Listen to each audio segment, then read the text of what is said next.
আমার স্বামী দ্বিতীয় বিয়ে করার পরে আমার সাথে থাকার দিনগুলো ভাগ করে ফেললো। আমার সাথে নাকি সপ্তাহে 2 দিন থাকবে, আর সপ্তাহের বাকি দিনগুলো নতুন বিয়ে করা বউয়ের সাথে থাকবে। আমার স্বামীর দ্বিতীয় বিয়ের 1 মাস পরেই আমি জানতে পারি আমি নাকি মা হতে চলেছি। এই কথা জানার পরে আমি ভীষণভাবে ভেঙে পড়ি। কি করব কিছুই বুঝতে পারছিলাম না। আল্লাহর কাছে বারবার বলছিলাম, আল্লাহ তুমি সেই সন্তান আমাকে দিলে, কিন্তু আর 1টা মাস আগে কেন দিলে না? পরক্ষণেই ভাবলাম, আল্লাহ বান্দার জন্য যেটা করে ভালোর জন্যই করে। হয়তো আমার শেষ জীবনে বেঁচে থাকার সম্বল হিসেবে আমাকে আল্লাহ তাআলা এই সন্তানটা দান করেছে। আমার প্রেগন্যান্সির কথা শুনে আমি খুব ভেঙে পড়ি। কাউকে কোনো কিছু জানানোর মতো মন মানসিকতা আমার কিছু ছিল না। আমার মনের মধ্যে যে ঝড় বয়ে চলেছে, এই ঝড়ের কথা, এই কষ্টের কথা আল্লাহ ছাড়া আর কেউ জানে না। কি অদ্ভুত একটা পরিস্থিতি।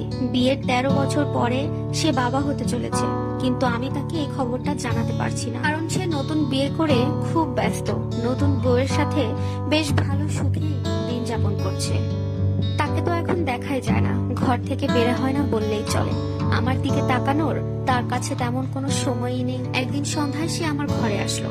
তখন তাকে আমি জিজ্ঞেস করলাম, আমি কি এখানে থাকবো নাকি বাবার বাড়িতে চলে যাব?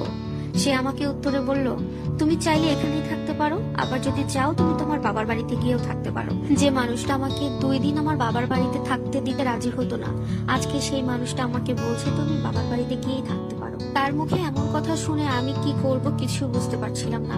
নিজের মধ্যে অনেক কষ্ট হচ্ছিল। সে আমাকে আরো বলে তার বাড়ির দরজা আমার জন্য সারা জীবনের জন্য খোলা থাকবে। আমি সেদিনও তাকে জানাতে পারিনি আমার প্রেগন্যান্সির কথা। বেশ কিছুদিন পরে আমি আমার বাবার বাড়িতে চলে যাই। বাবার বাড়িতে গিয়ে রাতে আমার কেন যেন কখনোই ঘুম আসতো না, তেমন খাওয়া দাওয়া করতে ইচ্ছা করতো না, কারোর সাথে মিশতাম না, ভালোভাবে কথা বলতাম না।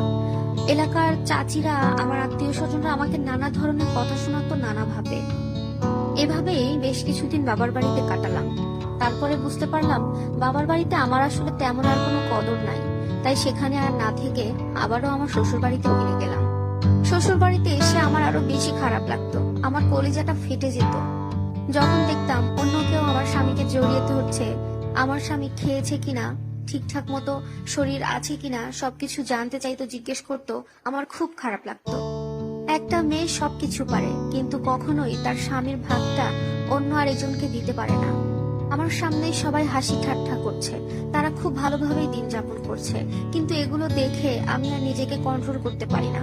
খুব কষ্ট হয়, খুব কান্না পায়। আমার সংসার এখন অন্য কেউ সামলাচ্ছে। কিভাবে আমার সংসারটা অন্য কারোর হয়ে গেল আমি কিছু বুঝতেই পারলাম না। এরপর হঠাৎ করেই সবাই বলতে শুরু করলো, তুই এখান থেকে চলে যা, এখানে থেকে তোর কি কাজ, শুধু শুধু তোর চোখের সামনে এগুলো দেখছিস, তোর খারাপ লাগে না, চলে যেতে পারিস না?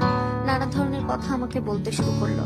বিশেষ করে আমার শাশুড়ি কথায় কথায় বলতো, তুই এখান থেকে চলে যা, আমাদের মুক্তি দে, রেহাই কর আমাদের।